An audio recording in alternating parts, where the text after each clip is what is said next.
reached what I believe will be MLS Matchday 39 this weekend. Even though it's not a full match week of games, we do have 5 games going on during the international break, with Decision Day coming next weekend on October 18th. And we have 4 games on Saturday and 1 on Sunday this weekend.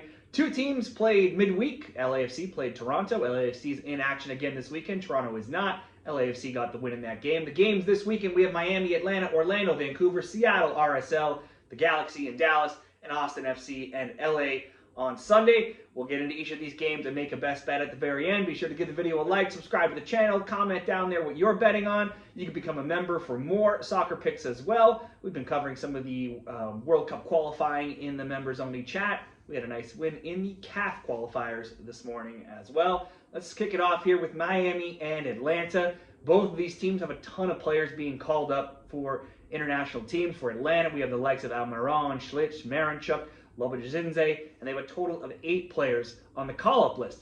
Miami, though, they're also out players like Allen, DePaul, Frey, Segovia, maybe even Lionel Messi. He's called up for Argentina, but it is unsure if he's going to be playing with them. They are only playing some friendlies. Those friendlies, though, are in the USA, so it's possible he could play on Saturday and then still play with Argentina possibly next week. Still unsure as of this recording. Falcone also out suspended, so there certainly are players missing, but they certainly have other players like Suarez and Alba and Allende who are capable of getting some goals.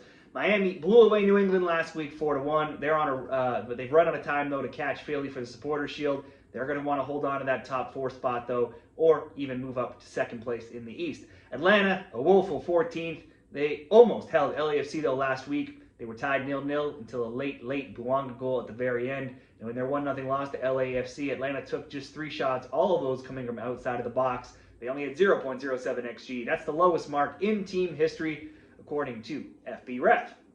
That horrible road form continues now for them all season long, where they're 1-5-10, and they've been outscored 30-9. You just cannot bet on Atlanta on the road with that kind of record, especially with a ton of players missing. Though they have been a little bit more competitive lately. Any Miami game always capable of turning into a wild shootout. Lately, their scores have been 5-3 and 4-1. The both teams to score bet for Miami now recently, 25-7 in their last 32. Both teams scoring over 2.5, 15-5 more recently.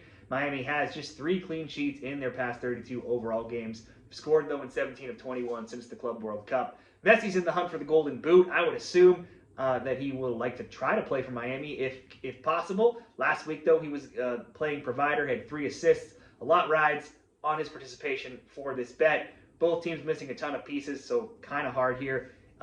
It could also be, though, the last home game for the likes of Alba and Busquets for Miami, as they've both announced retirements. And if Miami doesn't finish in the top 4, perhaps we don't see them again playing at home in Miami. I'm going to somewhat expect Messi to maybe play some part in this game. The options could be Miami to win or Miami to score over 1.5 goals for a leg of a parlay. Next up, Orlando and Vancouver. Some key absentees include Brecalo, Caraballo, Freeman, Pasalic for Orlando, and then Ahmed, Cabrera, Cubas, Nelson for Vancouver. Orlando are 7th right now. They can move up into the top 4. They can also drop down to 8th or 9th and into the play-in game. They could only draw Columbus 1-1 last week. That's the current team that's in 9th. I probably should have bet that both teams to score bet last week for Orlando, not knowing who was going to be playing for Columbus. They did have some players come back, though, in that game, instead of taking Orlando to win, that being Orlando. However, the crew had tons of injuries. We were uncertain if Rossi was going to play. He did. He didn't score. Sometimes you have to look at these lineups before you make the bets. Orlando haven't lost in 4 games, but they've drawn 3 of those games. Both teams to score bets in Orlando games usually cash. It's gone 19-1 now after last week's 1-1. If we look at all competitions for Orlando. Now, that's a hard trend to ignore. The only game that bet didn't hit was in the playoffs in the Leagues Cup when Orlando drew Toluca 0-0. Vancouver won the Canadian Championship 4-2. They scored 4 again last week, routing San Jose 4-1. They're 2nd in the West, but tied on 60 points with San Diego, so they can still win the conference. They'll be top 4. They will likely finish, though, in the top 4 either way. The Caps haven't lost in 7, and it's 8 and counting when you count the Canadian Championship. They've scored multiple goals in 6 of 7, but they've conceded in 4 straight. Muller's in good form. Ryan Gold has come back from injury. White still a question mark, though, coming back and then getting injured again. This could be a good both teams to score game, or maybe a draw if you wanted to go for the big or bigger price there. Seattle and RSL. Seattle missing Baker Whiting, Nuhu, Christian Roldan, and Vargas, but RSL has 7 players away as well, including their key player, Diego Luna. Seattle are 5th, and they can't move into the top 4, but they could drop a little bit in the final games after going 4 games without a win after winning the League's Cup. They edged past Cascadia rival Portland 1-0 last week. The Sounders have now scored in 8 straight. Their previous 4 games, though, had scores of 2-2, 3-1, 2-1, and 2-2. So we had some high-scoring games prior to last week. This game will mean much more for RSL, who are 9th in the final playoff spot with 40 points, 2 games left. They can still move up to 6th, but they could also be knocked out by either Colorado, who also has 40 points, or San Jose with 38. They'll clinch the playoffs if they can get a win here. RSL also had a 1-0 win last week over Colorado. That gives them back-to-back wins. They too had a low-scoring game last week, but they too had some previous score lines that were much higher scoring, with scores of 3-1, 2-1, 4-1, 4-1, and 3-1. Now, way back in March, RSL won 2-0 in Utah. RSL have had success against St. Louis as well against Seattle in recent seasons, being 3-2-0, undefeated in the last 5 games. With RSL's success against Seattle, however, they are missing their best player. A little bit hard to bet them to win here. It is in Seattle. It might lean towards Seattle to win, or this could be another good opportunity to maybe back the draw. Next up, LA and Dallas. Dallas have been relatively spared, so too have LA, from having lots of players called up to international duty, but LA missing a big piece with Paintsel being called up. Royce is also injured. Peck played in the Campeones Cup, but didn't play last week. Cannot find news of an injury in my searches, so I'm not sure if he'll be in the lineup or not. Dallas is in a similar spot here. They're sitting 8th with 41 points. They can move up to 6th or still drop out of the playoffs entirely, being a similar spot to one of the teams we just talked about beforehand, RSL. They can clinch the playoffs with a win as well. Meanwhile, the Galaxy are dead last in MLS. They're just playing out the stretch here. Nothing left for them. Oddly, these teams just played last week in Dallas. That was 2-1 for Dallas. LA scored just 4 minutes in, but Dallas scored twice more before the half, and that held up as the final score, 2-1. Now this one will switch over to be played in LA. LA always give up goals. They've done so in 35 of 39 overall matches this season. They usually do score. They scored in 29 of 39, and in 10 of their last 11. Their last score line in recent weeks, score lines have been 2-1, 1-1, 2-2, 3-2, 4-1, 3-2, 2-1. Certainly wouldn't put you off betting on goals in this game. While LA has also won just 1 out of 6 recent games, Dallas comes in solid form. They're undefeated in 8 games, but there is a lot of draws in that time, 3-5-0. They've won, though, 3 of their last 4. Their games, too, have seen a lot of goals. Both teams have score bets going 6-1. They've scored in 11 straight, and they've conceded in 14 of 16. Just one time in the last 16 meetings has there not been at least 2 goals in a game with these teams. So maybe a leg of a parlay could just be going over 1.5. That won't pay off too well, though. Dallas to score would pay a little bit better. LA is going to want to avoid, though. Although they have not much left to play for here in terms of the playoffs, they do have to try to avoid being the first MLS Cup winners to then go on to win the Wooden Spoon the next season, which is still on the line for them this year. My options would be either both teams to score on over 2.5, but even that is only minus 175, so they're definitely expected to be goals in this game. You could, though, add Musa from Dallas to have a shot on target. That would make that slightly better to minus 120. He's had a shot on target in 5 straight, and also in 9 of 11 recent games. He leads the team by far with 18 goals on the year.